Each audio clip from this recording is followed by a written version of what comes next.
Well, last spring we talked about the Chicago Sun-Times laying off its entire photography staff. Well, 4 of those staffers were hired back this week as part of a contract settlement between the paper and the Chicago Newspaper Guild.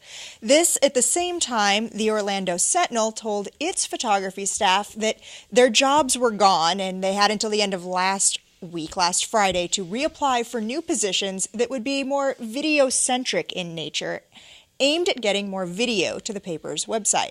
Folks hired back won't find out about the status of their jobs until the middle of next week. At the Sun-Times, it was a cost-saving measure. Is that what's going on here, or is this something different? Well, and the Sun-Times was also an issue involving their union, right? And so the fact that they hired back these 4 photographers says more about the negotiations that went on between the union and the management more than anything, probably.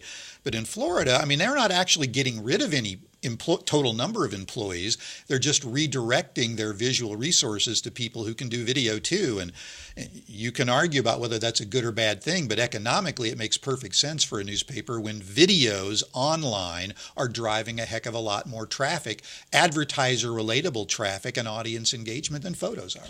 But I think you're going to have a different staff as opposed to a reduction in staff. So some of the people who probably didn't embrace video as a part of that staff may not be coming back, but then you'll have others who will come in and be able to bring that kind of technology, bring that kind of journalism to the online product, which is where the direction that most newspapers are going into, including the Orlando Sentinel. So last spring when we found out about the Sun-Times, we were all discouraged by that, and our industry as a whole was discouraged.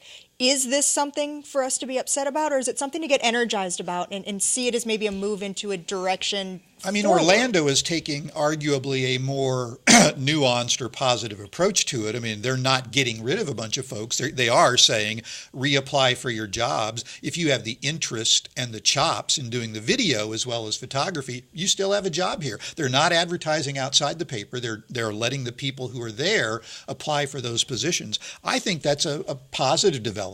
I think it's a positive development, but I think overall what the public should be concerned about is what type of product are they putting out. I mean, this is more geared toward what's going to be on the website. The question becomes, what are you going to get on your front lawn, on your front porch, in terms of the print product? And I think that's where you're starting to see some issues, because if you have more of your photographers out doing video, then what's going to be the quality of the actual print product you're going to get, those photos? Still photo journalism. Exactly, because you're stretching those photographers into doing more work, and there's only a finite amount of time in a day to be able to get that product out.